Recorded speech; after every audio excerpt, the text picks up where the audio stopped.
It's bowl season, the Texas Bowl. Ole Miss Rebels, Texas Tech Red Raiders. I'm going to give it all to you right here. The full matchup, breakdown, score prediction right here on the SEC Recap Podcast.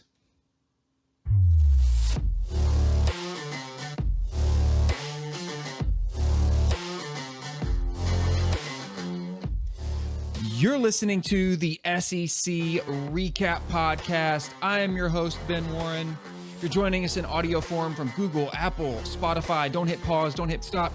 Keep it right on rolling, but leave us a rating and a review. I appreciate it so much. It helps us grow the show. And if you're joining me on YouTube, once again, thank you so much for being here. I love the surge in activity we've been getting lately. I love the engagement on the videos. Guys, keep smashing those thumbs up. I'd love to get 5 to 10 likes on every single one of these videos. Love to get at least 200 views on every single one of these videos. And as always, I love engaging with your comments, your score predictions. Even when you disagree with me, I don't care. I don't mind. That's what we're here for. That's why I love doing this, and I do it all for you guys. No more wasting time. The Texas Bowl. This is Ole Miss, Texas Tech. This game is December 28th at 9 p.m. Eastern time in Houston, Texas. The 8-4 Ole Miss Rebels under third-year head coach Lane Kiffin draw the Texas Bowl with the 7-5 Texas Tech Red Raiders under first-year head coach Joey McGuire. Kiffin has taken the Rebels to 3 consecutive bowl games in his tenure at Mississippi, while this will be McGuire's first bowl game as a head coach. Ole Miss started this season on a red-hot 7-0 streak, but faced a lot of criticism of a back-loaded schedule. That proved to be true when the Rebels lost 4 of their last 5 games. Texas Tech, little bit more of a roller coaster ride, but they finished confidently with 3 straight wins over Big 12 opponents to conclude their season. This will be Texas Tech's 3rd appearance all-time in the Texas Bowl. That's tied with Texas A&M and Kansas State for most appearances in the Bowl's history. That does not include the team's appearances in the predecessor bowls, which are the Houston Bowl and the Bluebonnet Bowl, as it was originally. It was known as the Bluebonnet Bowl from 1959 to 87. And while it alternated between a couple of locations, it typically, not always, featured a team from Texas versus an at-large opponent. So after a period of being defunct, the Bluebonnet Bowl was resurrected as the Houston Bowl in 2000. And it resumed for a period of about 6 years until 2006, when it rebranded as the Texas Bowl and has been played under that brand ever since. But back to the teams. Texas Tech holds a 1-1 record in the Texas Bowl. 1-1 because they've only played twice. This will be their 3rd appearance. This will be Ole Miss's first ever Texas Bowl appearance. This year will be the 8th consecutive year the game features a Big 12 versus SEC matchup. I think that's pretty awesome.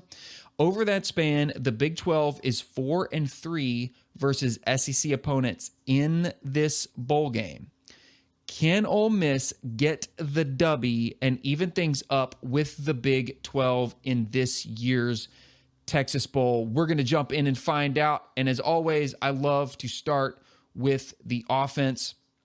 If you're listening in audio form, hit the episode description, click on the link to the episode article. It'll take you to my page. You can find the article, click it, and then you can browse these nice infographics, which I make for free for you guys always. By the way, y'all can screen cap these, share them. Doesn't matter to me. Okay, so Ole Miss comes in with the number 28 scoring offense. I always rank offenses and defenses in terms of scoring offense and defense, and that's because yardage is a lot higher than points scored in games. So the difference between, say, like 28 and 29 can be just a single decimal place, whereas when you're talking about yardage differences, the difference between 28 and 29 could be like 3 yards or 4 yards or 5 yards. So Ole Miss with the number 28 scoring offense, averaging 34.2 points per game on 491 total yards. They have the number 67 passing attack, averaging 230 passing yards a game. They've got 20 passing tutties. Sometimes I call those patties on the year. But this is where they are the best, and we're going to dig into this here in just a minute. The number 3 rushing offense in the country, in the FBS, not just the SEC, but overall, the number 3 rushing attack. They average 261 rushing yards per game, and they've got 31 ruddies, that's rushing tutties, on the season. Let's match that up with Texas Tech, who comes into this game also with a very respectable offense. Number 32 scoring offense in the country, 33.6 points per game on 459 total yards. Strength of this team is that passing game. They have the number 12 passing offense in terms of yards, averaging 307 passing yards per game. They've got 25 patties on the season, and the number 67 rushing attack. Middle of the road there. 67 is about dead middle of the road. 152 rushing yards a game, 25 rushing tutties. First of all, before I move on from this, I love how this lines up. You have a top 10 rushing attack, the number 3 rushing attack for Ole Miss, the number 12 rushing attack for Texas Tech, and both of them have the number 67 passing and rushing, like the opposite offensive attack. Ole Miss with the number 67 pass, Texas Tech with the number 67 rush. Here's the thing though, I have to put this on here. If it's negative, I'm starting to put these on the offensive graphic, and if it's positive, I put it on the defensive graphic. Texas Tech -9 in turnover margin. That is really, really not good. That means they have turned the ball over 9 more times than their defense has created turnovers. So most of that, we'll get into this here in just a moment. A lot of these were earlier in the season, to be fair, especially in terms of the interceptions. But they did have 3 fumbles to end the season. So I'm putting this here just to note, -9 turnover margin, really not good there. Overall, for that top 10 rushing attack, that number 3 rushing attack, the slightly better scoring offense, and because Texas Tech has that -9 turnover margin, I'm giving the statistical advantage here to Ole Miss. So statistical advantage for offense goes to Ole Miss. Let's look now at the defensive side of the ball. Ole Miss with the number 51 scoring defense. So they're allowing 24.2 points per game and about 380 total yards. They have the number 57, and I'm going to go in here and change this color. This should actually be yellow. Red if it's like near the back third, yellow if it's in the middle third, and green if it's top third. I missed that color there, but that 57, that should be in yellow. Doesn't change the number, but you know, nice visuals to go along with the stats always helps, I think. So the number 57, kind of middle passing defense. They allow 218 passing yards per game. And the number 83 rushing defense. So not a super strong defense overall in terms of yards. And they're kind of right near the top of the second third. I shouldn't word stuff like that. That's just going to get confusing to listeners.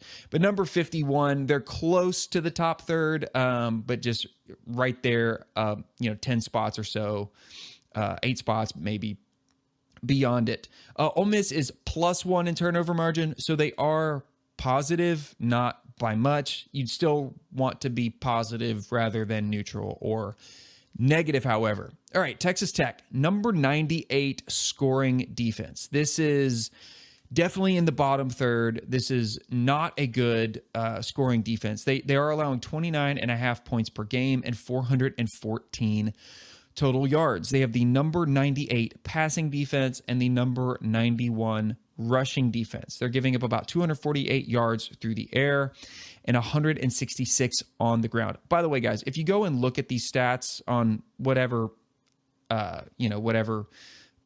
platform, I round these numbers, okay? So you might go look at some of this and be like, oh, it's actually 247.6. I round these numbers. The total yards, again, it's often like 414.3. Okay. For all intents and purposes here, that's not really changing my analysis. It's not changing their statistical placement or their rank overall in terms of yards or scoring, offense or defense. So I just round them to make them look nicer on the graphic. So if you're fact checking me or going and looking at other sources for these, and you're seeing like 161.8, and you're looking at me showing you 162, that's why. I'm just telling you, I round. It just makes it nicer for the eyes for me. All right, let's move on. Let's see. Let's move on to injuries, opt-outs, and transfers. And I will start with Ole Miss here. So transfers for Ole Miss. Defensive end, Damon Clowney. He's played 31 snaps this season. Probably the two most significant here, Luke Altmaier, who was technically the number 2 QB, although there was a little bit of a quarterback battle at the beginning of the year with him. He has hit the transfer portal. And then cornerback Miles Battle. He's played 322 snaps. He's got 33 total tackles and an interception on the year.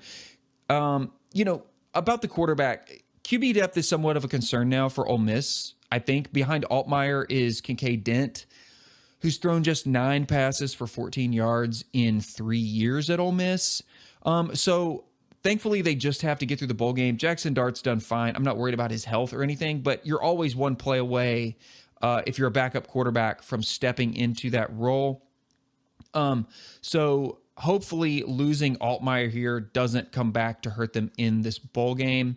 As far as Miles Battle, he was a pretty solid corner. He was second on the team this year among cornerbacks for solo and total tackles. I don't know that there's a huge drop-off in productivity without him, but losing a starter isn't ideal. I mean, I think that's significant. He's a graduate with a year of eligibility. He has 1 year of eligibility remaining. Perhaps there's a realization that maybe there's no future for him in the NFL, and he's trying to go somewhere and make a little bit of NIL money as a guaranteed starter somewhere that really needs an experienced quarter. Don't fault him for that at all. That's just the way the game is now. Good on him for trying to get some opportunity. And I'm not saying that's the case. I'm just speculating here. I shouldn't speculate, but I could definitely see that being the case. He wants to go somewhere where he can be a guaranteed starter and maybe make a little something that he's not making there at Ole Miss. All right, let's look at Texas Tech. Free safety, Reggie Pearson, and then I don't know what he's listed as on the depth chart, but quarterback Donovan Smith. I know he's been a starter this year. He's been a backup this year. We'll talk about the quarterback carousel at Texas Tech here a little bit further. But Pearson is an experienced senior defensive back. He was a 3-year starter who started at Wisconsin before transferring to Texas Tech for 2 years. He's got 2 interceptions and 55 total tackles on the season. So no doubt he'll get offered somewhere and probably land a little NIL money as well. As far as Smith goes, he had kind of an up and down season, but we know the starting QB job ultimately went to Tyler Shuck after a series of injuries and kind of some swapskis among all 3 of those starting QBs this season. Morton Barron is behind Shuck now as the number 2, but I think either of those guys could win the starting job next year. You never like to lose a productive player, and it kind of gives me the same vibes as the Luke Altmaier situation with Ole Miss. You have a guy with Division I Power 5 experience at arguably the most critical role on the field, which is your quarterback. So you never like to lose a player with that amount of experience and production, regardless of how you feel about their production throughout the season. But it seems clear that the team is comfortable with Shuck and Barron, so that's who they're rolling with. I like their depth situation maybe a little bit more than I like Ole Miss's right now, that's for sure. All right, let's talk key players in this game. I'm going to start with Ole Miss again.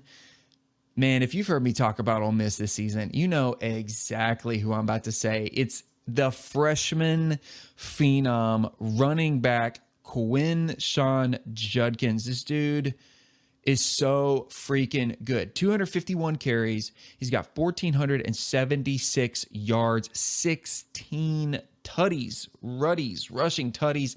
He is number 8 in the FBS in rushing yards. He's one spot ahead of Blake Corum, who a lot of people felt should have been a Heisman finalist. Now, I'm not suggesting, don't slide in the comments here being, accusing me of saying that Judkins should have been a Heisman finalist this year. That's not what I'm saying at all.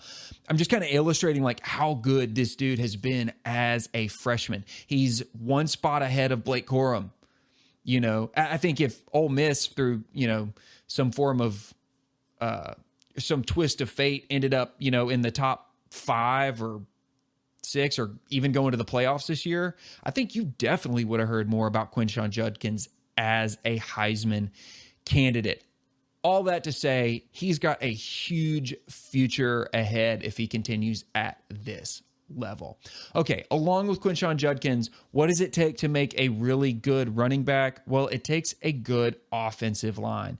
The Rebels aren't terrific in preventing tackles for loss, but they're number 20 in fewest sacks allowed.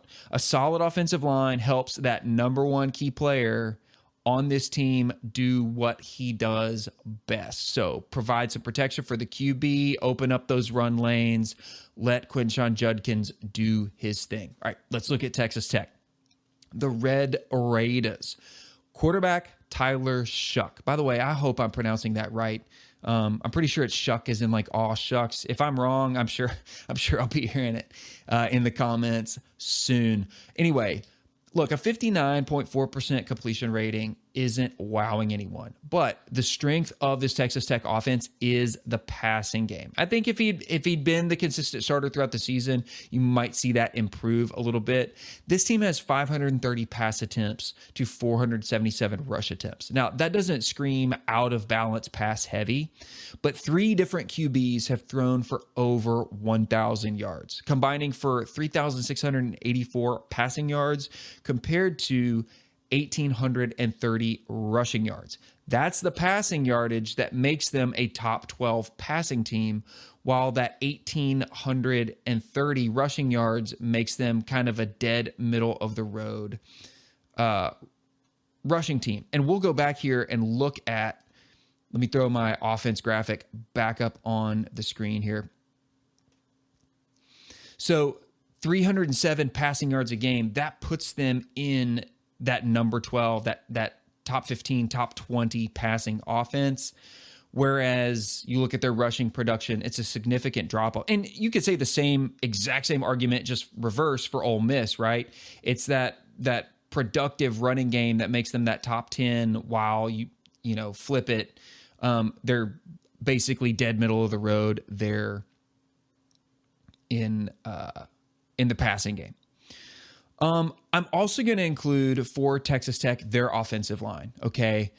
Because of this stat. They are tied for 114th in fewest sacks allowed, as in not good. They've allowed 39 sacks on this year for minus 251 yards. That's atrocious. They're going to have to play better pass protection against an Ole Miss defense that averages 2.75 sacks per game. Okay. So what I think this game comes down to, piggybacking off of that previous point, offensive line play. Texas Tech's offensive line play is, well, offensive. Forgive me. Ole Miss ranks number 27 defensively in team sacks, while Texas Tech ranks number 114 in sacks allowed. When the strength of your offense is the passing attack, that's a bad matchup. That's a less than ideal matchup if you're a Red Raider. Now, the Red Raiders did turn in 3 of their best rushing performances of the season in the back half of the season. They have a couple of nice running backs in Thompson and Brooks who have combined for over 1,200 yards, 1,271. I'm fixing a stat here real quick. And 13 TDs on the season. The problem is that during those 6 games, they also allowed an average of 186 yards to opposing running backs. You just can't do that, especially to a team that's bringing the number 1 rushing attack in the country, already averaging 261 rushing yards a game. Now, I don't really believe in momentum from the end of the regular season directly translating into bowl performance. There's just a lot of time in between to address things, to correct issues. You also have the portal now, which impacts team dynamic. You have players declaring for the draft. You have players hitting the transfer portal, sometimes key players hitting the transfer portal. You also have changes to coaching staff, coaches leaving for other jobs, staff turnover. Sometimes they take analysts and assistants with them. It's just the way it is. But we all know exactly the game plan Lane Kiffin and Ole Miss will be bringing. It's the same one they ended the season with. They are going to run Quinshon Judkins and make Texas Tech stop him. If they can't stop him, they'll just keep running him. So this brings me to my next key for the game, the red zone. Texas Tech ranks a surprising, if I just showed you that defensive stat graphic, you wouldn't think this, but Texas Tech ranks number 8 in red zone offensive efficiency. They average 92% on scoring attempts in the red zone, and that's really, really good, but it's not exactly where I'm going to tie into my previous point. It's their red zone defensive efficiency. They rank number 9 in red zone defensive efficiency. How about that? Red Raiders are top 10, number 8, number 9 in red zone offense and red zone defense. Defensively, they allow just 73% of red zone scoring attempts to opponents. However, I need to point this out, add some granularity to this. When it comes to red zone attempts, the Red Raiders have allowed opponents to get inside the red zone 53 times. That's a high number comparatively to other teams ranked ahead of them in that same category. For example, Georgia has allowed just 28. Golly, that's insane. Well, that's for another podcast. Illinois has allowed just 27. We're going to be talking about them too in the ReliaQuest poll. Penn State has allowed just 39, on and on and on. So while the defensive efficiency in the red zone is good for Texas Tech, they're still allowing opponents to get there more often than other teams ranked near them in the top 10 of that category. The exception is UCF, who I think has allowed opponents to get into the red zone 54 times, but more of the exception, not the rule. I will mention, though, that Texas Tech did hold Kansas, TCU, and Oklahoma to a combined, those are the last 3 of the last 4 games, I think, on their schedule, to a combined 2 rushing touchdowns. 2. Kansas has a really good rushing duo in Devin Neal and Jalen Daniels. TCU's going to the playoffs, and Oklahoma, hadn't been Oklahoma's year, but still a pretty good run team when you look at the numbers. Those are all solid rushing attacks. But Ole Miss is going to be the best rushing attack y'all seen yet. Let me tell you. All right. ESPN's FPI has Ole Miss favored at a 61.7% chance to win versus Texas Tech at a 38.3% chance to win. The spread favors Ole Miss at -3.5, as does the money line at -170. The over-under sits at 69.5. Nice. At the time I'm recording this, with team totals for Ole Miss at 36.4 and Texas Tech at 32.2. Texas Tech is 7-5 against the spread, while Ole Miss is 4-7 and 1 against the spread. They've not been good against the spread. And most games that have been within like a 4-point spread, it's been a coin flip for Ole Miss all season. For example, every game this season in which Ole Miss has been a 3-point favorite or less, they've lost or pushed. -3.5 doesn't exactly inspire confidence to lay the points with the Rebels. I actually don't think either team will get their point average here, and the total comes in under the 69.5. So I'm leaning the under. I know Ole Miss didn't finish strong while Texas Tech did, but again, I don't think that same momentum carries into this game the same way for either team. I like this game to go under the 69.5, and I don't think that both teams crack 30 points. I think maybe one does, but not both. Texas Tech, with that -9 in turnover margins, 17 interceptions on the year. I know most of those came in the first half of the season, but they also fumbled 3 times in their last 2 games. I think Texas Tech turns it over once or twice. Ole Miss capitalizes, and that's the difference in this ball game. Give me Ole Miss 34, Texas Tech 28. Ole Miss covers the 3.5, gets the W. SEC improves to 4-4 versus the Big 12 in the Texas Bowl, but it's still a hell of a game. And I think Texas Tech is a good enough team.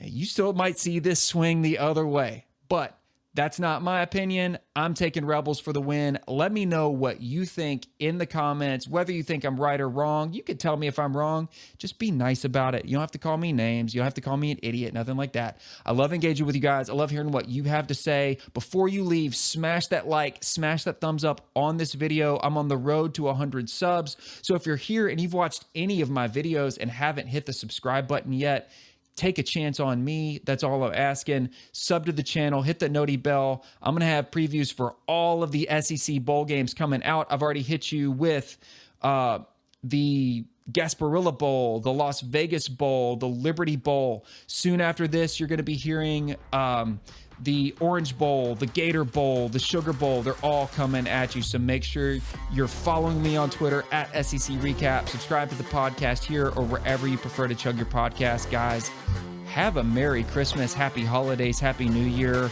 We got college football taking us through to 2023. That'll do it. Have a great one. I'll catch you on the next episode. Thanks for listening to the SEC Recap Podcast.